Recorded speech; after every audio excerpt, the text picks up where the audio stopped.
하나님께 예배하도록 하겠습니다. 저와 여러분에게 베드로와 같이 이 보좌의 능력이 나타나기 이전에 먼저 받아야 될 축복이 있습니다. 그것이 무엇이냐면 아침에 눈을 뜨자마자 하나님과 함께하는 시간을 갖는 겁니다. 또 낮 시간에 내가 해야 될 일, 사역, 또 가정일, 또 경제, 거기에 끌려가다가 잠깐 멈추고 하나님과 함께하는 시간을 가지시는 거예요.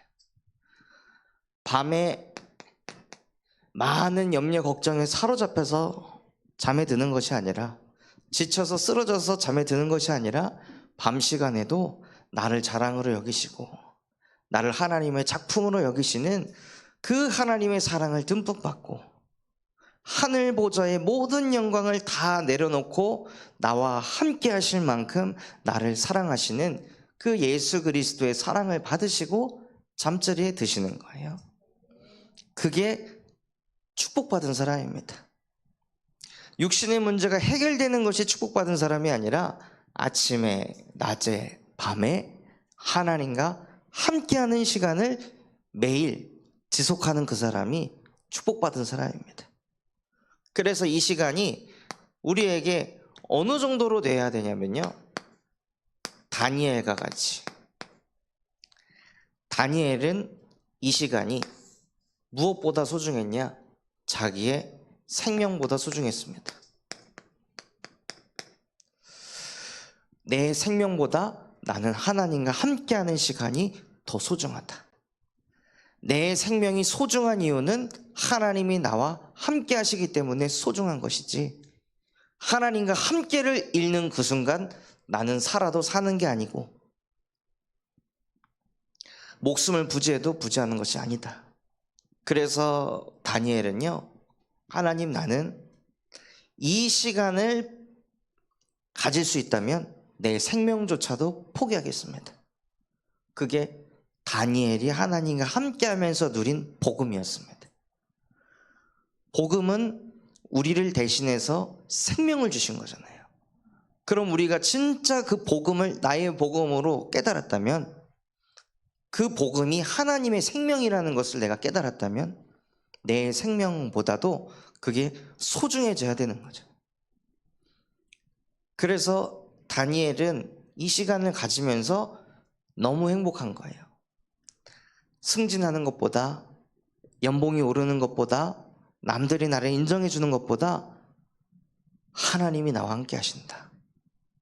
성삼위 하나님이 시공간을 초월해서 지금 나와 함께 하신다.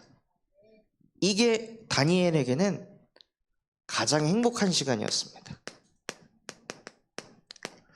그래서 이 시간을 의무로 가시는 것이 아니라 이 시간을 가질 때 그냥 은혜를 받으시고, 이 시간을 갖는데 하늘에서 쏟아 부어주시는, 위에서 내리는 그 하늘 보좌의 힘이 이상하게 내 안에 담겨지고,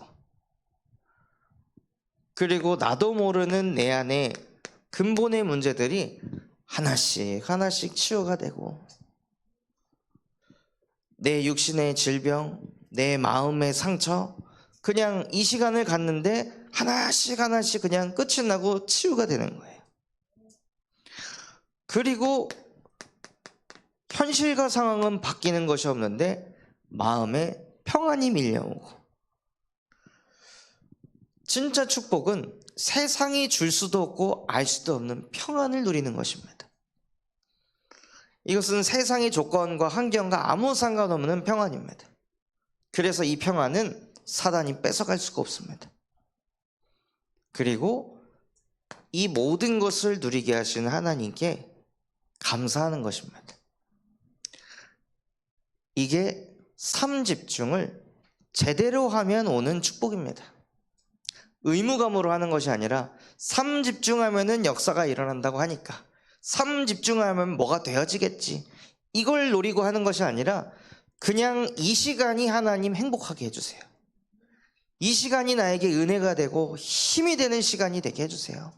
그냥 나는 이 시간을 갖고 있을 뿐인데 나의 근본이 치유되게 하시고, 이 시간을 갖고 있을 뿐인데 평안이 오고 이상하게 자꾸 마음에 감사가 회복되도록 하나님, 정말로 하나님의 형상이 회복되게 하옵소서.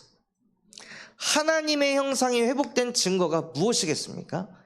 이 시간을 매일 갖는 거예요. 그게 하나님의 형상이 회복됐다는 증거입니다. 근본 문제를 가지고 있으면 드러나는 문제가 있는 것처럼 근본이 치유가 되면 드러나는 변화가 있습니다. 그것이 무엇이냐? 이 시간을 갖게 된다는 것입니다. 그래서 하나님께서는 이번 주에 만군의 여호와께서 그것을 정하신 것이라. 무엇을 정하셨냐? 우리의 근본을 회복시키셔서 이게 되도록 정했다고 하셨습니다.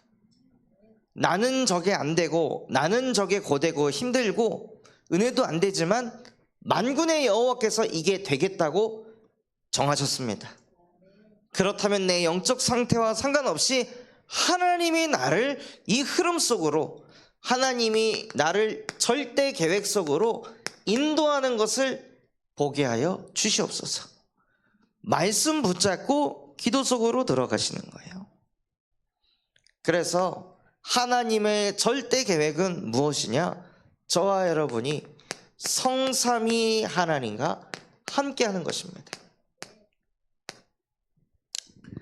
이거를 하게 하시려고 하나님이 성부, 성자, 성령 되시는 성삼위 하나님께서 세 분이 머리를 맞대고 고민하시고 설계하신 겁니다. 어떻게 하면은 우리와 항상 함께 할 수 있을까? 이것을 이 성삼위 하나님께서 고민하시고 내린 결론이 무엇이냐? 우리의 형상대로 사람을 만들자. 우리의 모양대로 사람을 만들자. 그래서 우리와 영원히 함께하는 영적인 존재로 창조하자.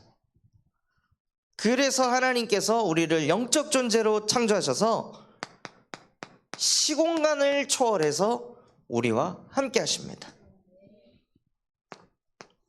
내가 어떤 시간표에 있어도 하나님은 우리와 함께 하십니다. 내가 하나님을 원망하고 있어도, 내가 하나님의 말씀에 불신앙하고 또 불순종해서 드러난 문제에 끌려다니고 있을 때에도 하나님은 우리와 함께하고 계십니다.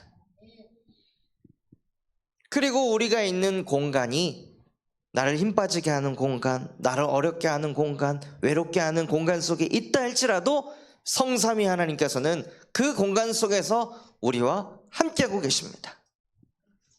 그래서 우리와 함께 하시면서 우리도 모르게 자꾸 하나님께서 힘을 주시고 은혜를 주신다는 거예요. 이 함께를 놓치게 되면은 우리도 모르게 감춰진 문제에 빠져섭니다. 아, 내가 불신앙해서 이렇게 됐을까? 하고 하나님의 말씀에 이 성삼위 하나님은 시공간을 초월해서 우리와 영원히 함께 하신다 하시는데, 이 말씀에 불신앙하고 불순종하는 그 순간 모든 것을 내 행동을 가지고 이런 일이 벌어졌나? 내가 이 말해서 이렇게 됐나? 내가 저렇게 해서 이렇게 됐나? 자녀가, 내가 이래서 자녀가 이렇게 됐나? 모든 기준이 그냥 나가 되는 거예요. 그게 감춰진 문제인 거예요. 그런데 사람들에게는 이게 당연하죠. 당연히 네가 잘못했으니까 이렇게 된 거지. 당연히 네가 이렇게 했으니까 저렇게 된 거지. 감춰진 문제가 보이지 않으니까요, 다 사람들이 나라는 거에 딱 사로잡혀서 끌려가는 거예요. 그리고 성삼위 하나님의 영이 떠나 있으니까 영적인 게 하나도 보이지 않고 다 육으로만 보는 거예요. 다니엘이 이 시간을 가졌을 때 다니엘이 받은 응답이 무엇이었습니까? 사자굴로 들어가는 거였습니다. 아니, 이 시간을 성령 충만해가지고 매일 매시 매사 이것을 누리고 있던 다니엘은 사자굴로 들어갔어요. 그러니 그걸 보면서 다리오 왕이 얼마나 황당했을까요? 육신적으로만 보았다면. 그런데 감사하게도 다리오 왕도 다니엘이 계속 성삼위 하나님과 함께 하니까 다니엘아, 네가 항상 섬기던 하나님께서 너를 구원하실 것이다 하고 사자굴로 보내잖아요. 그런데 수많은 사람들은 감춰진 문제 속에 딱 빠져 있으니까 모든 것을 그냥 육신적인 문제가 드러나면 그냥 그 문제에 빠지고 그 문제 해결하기 위해서 열심히 수고하고 노력을 하면서 삽니다. 그러니 드러난 문제가 나타나는 거예요. 감춰진 문제, 영적인 것은 영적으로 해결해야 한다라고 성경에 기록되어 있는데, 영적인 문제를 영적으로 해결하지 않고 육으로 해결하니까 또 다른 문제가 나오는 거예요. 그냥 근본 문제에서 끝내야 되는데 이 근본의 문제를 보지 못하고 이걸 또 육으로 풀어가니까 또 드러나는 문제가 나오는 거예요. 그러니 해결하려고 하면 할수록 안 되니까 개인이 불행하고, 개인이 불행한 상태에서 가정으로 돌아가면은 입에서 고운 말이 나가겠냐고요. 다른 시달리는 가족들의 말 들어줄 수 있겠냐고요. 못 들어주는 거예요. 그러니 가정에도 불행한 가정사가 계속 올 수밖에 없고, 만나는 만남도, 하는 일도, 사는 지역도 안 되는 흐름으로 갈 수밖에 없는 것입니다. 이 속에서 사는 것은 하나님의 절대 계획이 아닙니다. 이것은 사단의 계획입니다. 사단의 계획이 무엇입니까? 요한복음 10장 10절, 도둑이 오는 것은 도둑질하고 죽이고 멸망시키는 것 뿐이라. 그게 사단의 계획입니다. 사단은 감춰진 문제, 영원히 못 보게 해서 평생을 드러난 문제 해결하고 뒤치다거리 하다가 지옥 가게 만드는 게, 그게 사단의 계획입니다. 어떤 인간도 이 속에서 빠져나올 수 없다는 것을 아시고 하나님께서 절대 계획을 이루신 거예요. 무엇 하셨냐? 감춰진 문제를 보지 못하고 평생을 드러난 문제 속에서 시달리게 만드는 뱀의 머리를 창세기 3장 15절, 여자의 후손이 와서 그 뱀의 머리를, 사단의 계획을 박살낼 것이다 하고 하나님께서 절대 계획을 이루겠다고 약속하셨습니다. 여자의 후손만이 사단의 계획을 막을 수 있다. 여자의 후손만이 감춰진 문제에서 해방받게 할 수 있다. 그래서 그 일을 행하신 이가 요한복음 1장 14절, 창세기 3장 15절의 말씀이 육신이 돼서 우리 가운데 거하심을, 그 이름이 예수 그리스도이십니다. 하나님께서 창세기 3장 15절에 내가 여자의 후손을 보내서 뱀의 머리를 상하게 하는 절대 계획을 이룰 것이다 약속하시고, 요한복음 1장 14절에 그 말씀이 돼서, 그 말씀이 육신이 돼서 이 땅에 오셨는데 그 이름이 예수가 되셨습니다. 그래서 이 예수께서 우리를 그 감춰진 원죄에서부터 해방시키시고, 이 여자의 후손이 뱀의 머리를 박살내시고, 말씀이 육신이 된 그 존재를 통해 아버지 독생자의 영광을 보게 하셨습니다. 이 일을 행한 예수가 지금 우리의 그리스도이시며 살아계신 하나님의 아들이십니다. 이 예수 그리스도 이름 앞에 사단의 계획이 박살나는 것입니다. 우리 후대들을 사로잡아서 사단의 계획으로 끌고 가는 것을 후대에게 지지고 볶는다고 해결될 것이 아니라 우리의 입술을 통해 예수는 그리스도이시다, 저 아이가 깨닫지 못해도 예수는 그리스도이시다, 예수 그리스도의 이름을 막을 자 없다 하고 믿음 가지고 고백할 때 흑암이 박살납니다. 그래서 오랜 세월 동안 그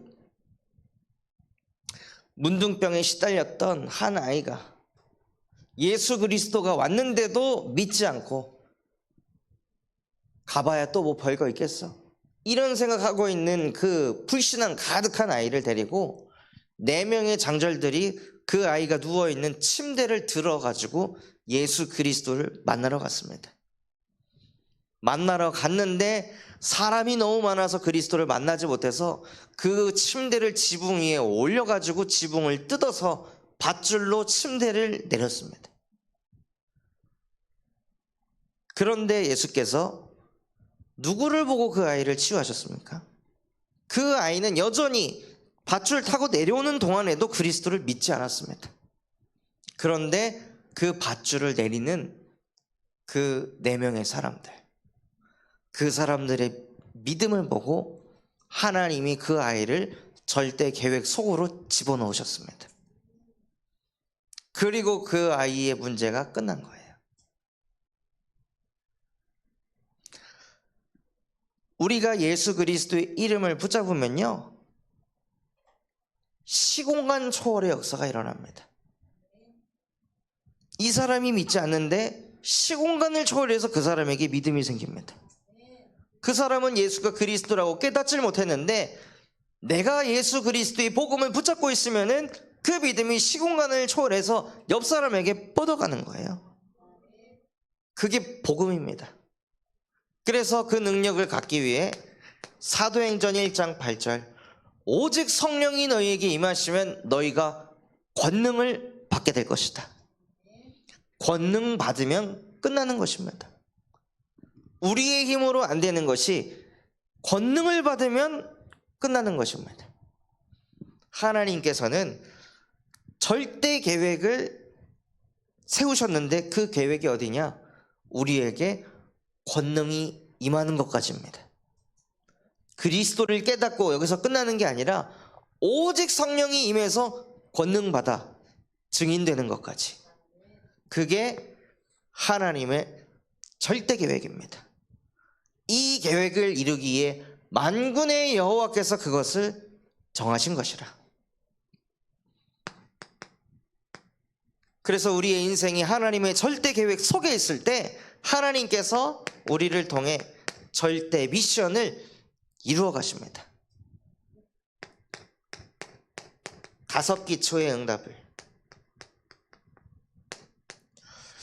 개인의 문제를 통해 거기에 무너지는 것이 아니라 그 개인의 문제를 가지고 마가다락방으로 들어가서 오로지 기도하기에 힘써서 더 이상 개인의 문제, 나의 드러난 문제로 인해 나의 영혼이 흔들리고 마음이 흔들리지 않고 반석이 되는 그 영적 서밋이 될 때까지 다락방의 응답을 누리시는 거예요. 그냥 다락방을 한다, 여기에 의의를 두는 것이 아니라 다락방의 목표가 무엇이냐면요, 반석이 되는 것입니다. 흔들리지 않는 절대 망대 그 자체가 되는 거예요. 그래서 그 응답을 받게 되면 그 사람이 가정으로 돌아가면 가정의 문제가 감춰진 문제로 보입니다. 아, 남편의 성격이 문제가 아니구나, 아이들의 습관의 문제가 아니구나, 감춰진 문제구나. 그래서 하나님이 나에게 먼저 복음을 깨닫게 하셨구나, 나를 가정 복음화의 주역이 되게 하시려고. 그래서 하나님 감사합니다 하고 가정에 빛을 비추시는 거예요. 만남 속에서도 그냥의 만남이 아니라 만나면 대화를 하잖아요. 대화하면 대부분의 사람들이 드러난 문제를 얘기합니다. 이게 문제고, 요거 때문에 요새 스트레스 받고, 저것 때문에 짜증나고, 이런 얘기를 한단 말이에요.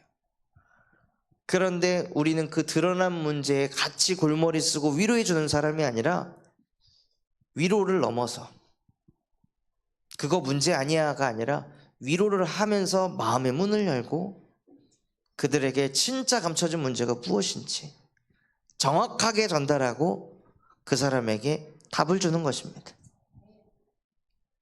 그게 팀 사역이에요. 오늘 한 이제 집사님께서 취업을 하셔가지고 한 달 동안 이제 다락방을 못 하시다가 다시 이제 하게 되셨거든요. 근데 취업하기 전에 결단하고 저하고 다락방을 계속 지속했어요. 그리고 많은 은혜도 받으시고. 그런데 현장을 갔는데 직장에서 나이로는 넘버 2. 근데 계급은 막내. 그러니까는 너무 나이가 많으니까 사람들이 일도 못 시키고 말도 못 걸고. 그러니까는 첫째 주에는 지옥 같더래요. 내가 내 발로 여길 또 가야 되는구나. 가면 이제 외롭고 말도 안 걸고 일은 고되고 공단 현장에서 분진가루 막 날리고 소음도 크고 그냥 항상 깨끗한 옷 입고 이제 영업하고 이러셨던 분이 그런 일을 하려고 하니까 얼마나 힘드시겠어요. 한 달 만에 살도 8kg가 빠지고. 근데 덕분에 그것 때문에 이제 고혈압이 있었는데 혈압이 정상으로 돌아오고 또 여러 부분에 또 육신적인 치유가 일어났더라고요. 그런데 이제 헷갈리실 거 아니에요. 내가 딴짓한 것도 아니고 멈춤의 시간이 있을 때 이거 했는데 왜 이런 현장으로 인도하셨을까? 그래서 거기에 그 드러난 문제에 저도 같이 끌려가는 것이 아니라 진짜 감춰진 문제는 우리도 모르게 우리가 집중하면 마치 내가 잘 돼야 되고 육신적으로 편해야 되고 성공해야 되고 그게 근본 문제 속에 있는 사람들이 복음으로 받는 응답입니다. 근데 우리는 감춰진 문제를 그리스도로 끝내고 무엇하는 사람이냐? 기도하는 시간이 응답이다. 예배하는 시간이 응답이다. 하나님과 함께 하는 그 자체가 그냥 응답이다. 이게 우리의 응답입니다. 그래서 다니엘이 사자굴에 들어간 것처럼 그런데 사자굴이지만 보좌의 능력이 나타날 기회가 되었습니다. 그래서 지사님 또한도 동일한 응답 누리시기 바랍니다. 뭐 하나를 크게 깨닫고 돌아가신다고 포럼하시더라고요. 우리에게 주신 절대 미션은 그 만남을 통해서도 복음을 전달하고 업의 문제를 시달리는 사람에게도 업의 문제는 드러난 문제고 진짜 감춰진 근본의 문제를 보고 정확하게 복음을 전달하는 겁니다. 업에 대해 응답이 몰려올 수밖에 없는 보좌의 축복을 받는 영적 상태로 만들어주는 거예요. 또 지역의 문제 또한도 복음 깨달은 한 사람이 그 지역에 들어가면 하나님께서 그 지역을 바울을 통해 살리신 것처럼 살리십니다. 하나님께서는 저와 여러분이 그러한 절대 미션을 이루는 한 사람이 되도록 그것을 정하셨느니라.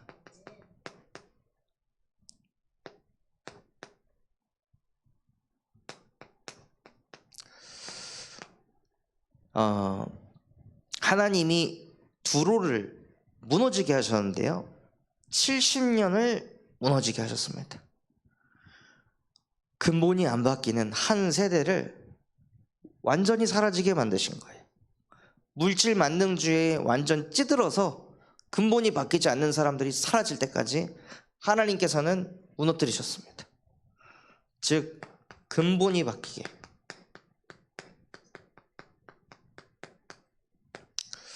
그래서 두로가 무너지는 것을 볼 때 다시스가 얼마나 마음이 아팠겠어요. 시돈이 얼마나 마음이 아팠겠어요. 우리 주변에 무너지는 사람을 보면 얼마나 마음이 아프겠어요. 그런데 그 무너지는 거에만 초점을 두면 우리도 같이 무너지는 거예요. 같이 시험 드는 거예요. 근본이 바뀌도록 하나님께서 절대 계획 속으로 인도하고 계시는구나. 그 눈이 보이셔야 됩니다. 그리고 이 근본이 바뀌도록 하나님께서 모든 것을 무너뜨리셔서 다시 회복시키실 것이다. 이게 하나님이 정하신 것이다. 사람을 무너뜨리는 데 하나님의 목적이 있는 것이 아니라 하나님은 그 무너짐을 통해 근본이 회복되는 것이, 그게 하나님이 정하신 것입니다. 사단은 그냥 무너뜨리기만 합니다. 그런데 하나님은 무너뜨리고 다시 회복시키십니다.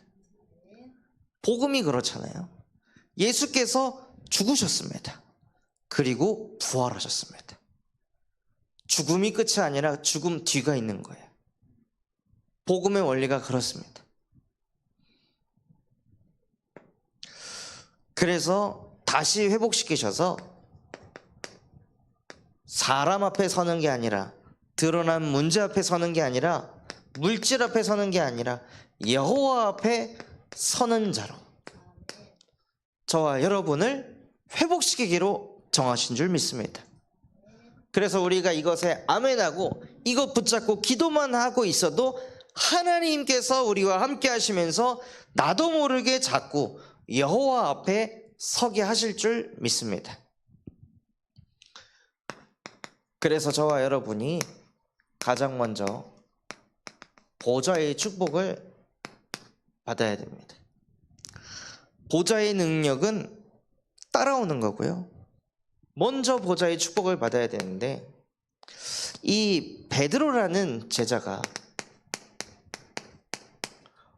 원래 어떤 상태였습니까?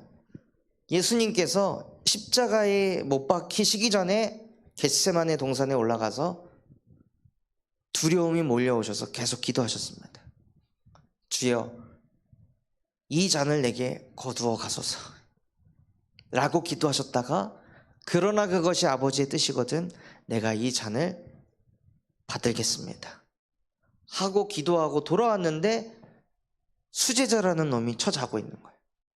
나는 이제 곧 십자가 처형을 당하는데 베드로를 보니까 자고 있는 거예요. 그래서 예수께서 베드로를 깨우면서 너는 나를 위해 1시간도 기도를 못하느냐? 어떻게 그럴 수가 있냐? 하고 끄집으시고 다시 기도하러 갔다가 돌아오셨는데 동공이 풀린 상태로 있는 거죠. 즉 기도의 망대가 없었던 거예요. 그리스도는 깨달았는데 뭐가 안 되냐? 기도가 안 되는 거예요.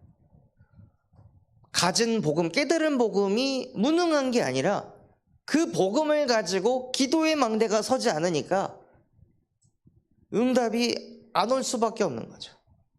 그래서 기도의 망대가 안 세워져 있기 때문에 예수님께서 주는 그리스도이시며 살아계신 하나님의 아들이십니다라고 고백한 베드로에게 어디 가서 내가 그리스도라고 말하지 마 라고 하신 이유가 무엇이냐? 베드로 안에 기도의 망대가 안 세워져 있기 때문에. 그랬던 베드로를 그리스도께서 감람산으로 부르십니다. 베드로가 이 생각 저 생각 하니까 그냥 감람산에 불러 모으셔서 뭘 하게 하셨냐? 제한적 집중을 하게 하신 거예요. 즉 복음만 생각하게. 저와 여러분에게 어떤 시간이 있어야 되냐면요, 복음도 생각하고 이것도 생각하고 저것도 생각하는 게 아니라 복음만 생각하는 제한적 집중이 필요한 것입니다. 그래서 완전히 복음의 깊은 곳 속으로 충만히 들어가는 그 제한적 집중이 꼭 있어야 된다는 거예요. 그리고 그 제한적 집중 속에 있었던 베드로가 어디로 들어가냐면요, 선택적 집중으로 들어가는 거예요. 이 속에서 훈련받았던 많은 사람들이 있었습니다. 그 사람들에게 예수께서 마지막 절대 계획을 얘기하셨죠. 너희는 예루살렘을 떠나지 말고 아버지께서 약속하신 것이 임할 때까지 기다려라. 그런데 그때 이 선택을 했던 사람은 120명이었습니다. 예수의 승천을 본 사람은 500명이 넘는데요, 이 선택을 한 사람은 120명이에요. 즉 이 선택이 어떤 선택이냐? 하나님께서 주신 말씀 붙잡고 선택하는 그 집중 속으로 들어가라는 거예요. 그거는 언제 되냐? 제한적 집중이 돼서 복음만 나에게 때려붙는 사람이 하나님의 말씀을 믿고 선택할 수 있습니다. 제한적 집중이 안 된 사람은요, 말씀을 믿고 선택이 안 됩니다. 불안해서, 두려워서 할 수가 없습니다. 제한적 집중 속에 들어가야 선택적 집중에 응답을 받게 하세요.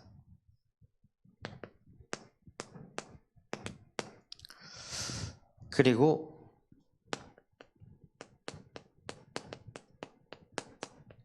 원네스 집중 속으로 인도받는 것입니다. 하나님과 함께가 되는 원네스 집중. 그것도 아침에, 낮에, 밤에, 제9시 기도 시간에 딱 기도 시스템을 완전히 세팅해 놓고 그것을 계속 누리니까요, 모든 것이 하나님과 함께가 되어지는 원네스 집중의 응답을 받게 되는 거예요. 그게 보좌의 축복을 누리는 비밀입니다.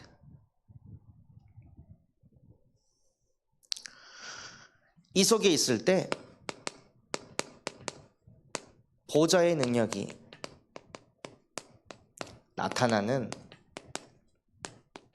제자가 되게 하십니다.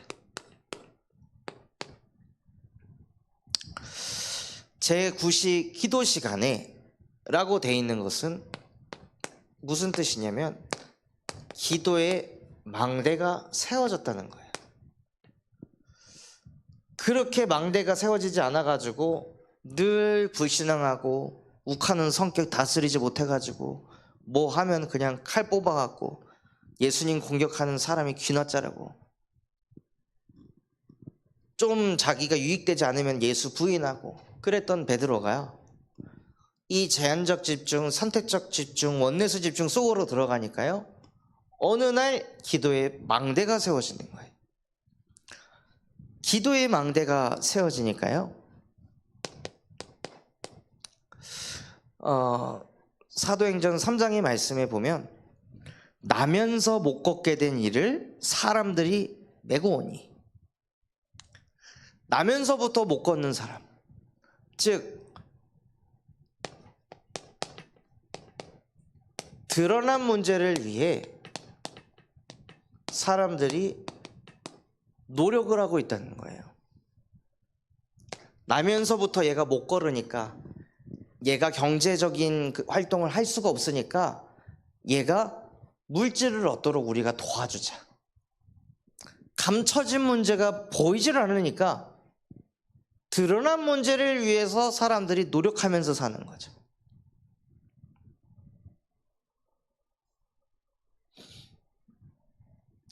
그런데 기도의 망대가 세워져 있는 베드로에게는 드러난 문제가 보이는 게 아니라 감춰진 문제가 보이는 것입니다.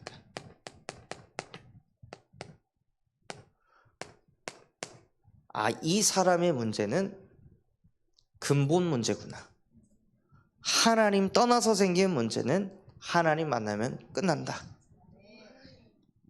이거를 300% 믿고 있었던 거예요. 그래서 이 사람에게 복음 전하면 이 사람은 끝난다. 이거를 믿고 있었던 거죠. 기도의 망대가 세워져 있으니까. 그래서 감춰진 문제에 답을 줍니다.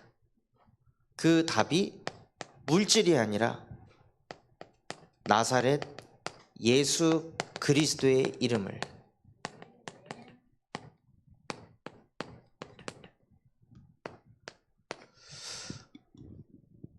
두로는 물질이면 된다고 생각했으나 여호와께서는 여호와의 이름이면 된다고 하십니다. 그 많은 유대인들은 드러난 문제를 위해 업고 성전 미문에 데려다 주면서 얼마나 자기 자신이 뿌듯했을까요? 야, 우리처럼 이렇게 어려운 사람을 돕는 사람이 누가 있을까? 뿌듯했겠죠. 그런데 평생 그렇게 살아야 되잖아요. 그게 인간의 근본은 아니잖아요. 그런데 기도의 망대가 세워진 베드로는 네가 바라는 은과 금은 나에게 없고 내게 있는 것을 너에게 주겠다. 나사렛 예수 그리스도의 이름으로 일어나 걸어라 하니까 끝나는 거예요. 그래서 보좌의 축복을 받은 사람이 예수 그리스도의 이름을 말할 때 보좌의 능력이 나타나는 것입니다. 다른 말 안 하고 그냥 그리스도를 말하는데 그리스도의 역사가 일어나는 거예요. 그게 보좌의 능력입니다. 그러니까 안진뱅이가 일어났는데요. 즉 현장이 살아나는 응답을 받게 하십니다. 현장이 살아나니까요. 그 살아난 현장이 그 안진뱅이가 온 천지를 돌아다니면서 뛰어다녀요. 그러니까 또 다른 현장이 살아나요.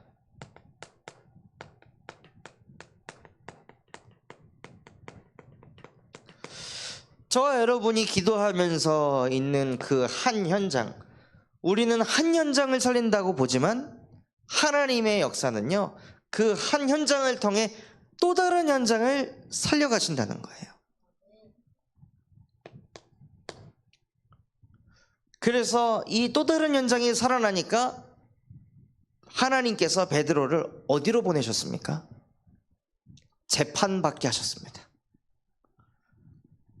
아니 보좌의 축복을 받고 보좌의 능력이 나타나면은 막 이래야 되잖아요.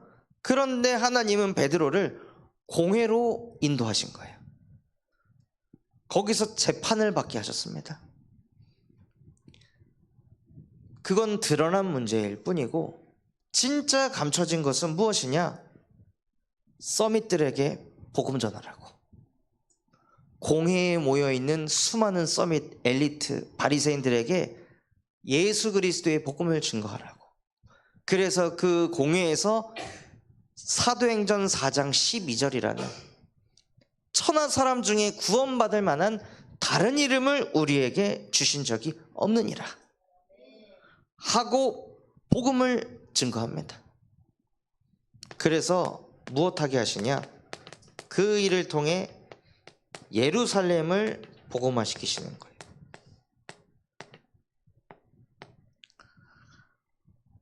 베드로가 한 것이 아니라 베드로에게 약속하셨잖아요.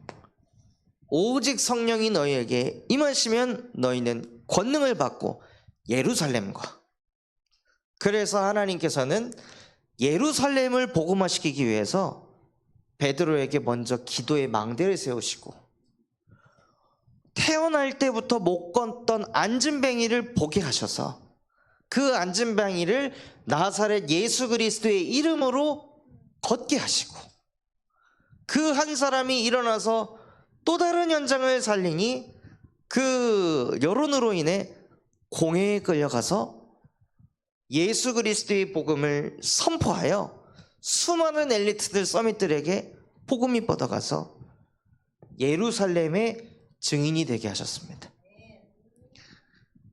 말씀하신 그대로 성취된다는 거예요. 이거 붙잡고 베드로가 기도하고 있으니까.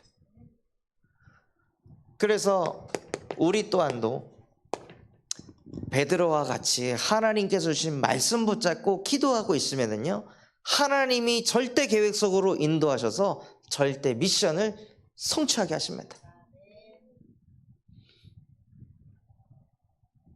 그래서 결론으로 진짜 받아야 될 응답이 문제를 보는 눈이 바뀌어야 합니다. 하나님, 정말로 나의 눈이 맨날 드러난 문제 가지고 이렇네 저렇네 하고 정죄하고 판단하는 그 육신 덩어리가 아니라 드러난 문제가 올 수밖에 없는 감춰진 문제를 볼 수 있는 영안을 열어주시옵시고 그 감춰진 문제 속에 내 생각, 내 주장이 아니라 나사렛 예수 그리스도의 이름만 선포할 때 보좌의 능력이 나타나는 것을 보게 하여 주옵소서 하고 문제를 보는 눈 자체가 재창조되시는 그 응답 누리시기를 예수 그리스도의 이름으로 축원합니다. 붙잡은 말씀 가지고 합심해서 기도하겠습니다. 하나님 아버지 감사합니다. 정말로 하나님 보좌의 능력이 나타나는 제자가 되어질 수 있도록 아침에 낮에 밤에 하나님과 함께하는 그 시간이 다니엘처럼 가장 행복하고 평안하고 힘이 되고 치유가 일어나고 평안이 오며 또 감사가 누려지는 그러한 그 서밋 타임이 되어질 수 있도록 은혜를 베풀어 주시옵소서. 그래서 정말 그것이 되어질 수 있도록 만군의 여호와께서 그것을 정하셨다 말씀하셨습니다. 하나님 나를 우리 모든 성도들을 하나님의 절대 계획 속으로 인도하여 주시옵소서. 그래서 하나님의 절대 계획 속에서 날마다 예수 그리스도의 복음이 나의 복음이 되게 하사 하나님의 절대 미션을 이루게 하시고 정말로 나의 근본이 바뀌고 모든 것이 회복되어 여호와 앞에 서는 그 한 사람 되어질 수 있도록 축복하여 주시옵소서.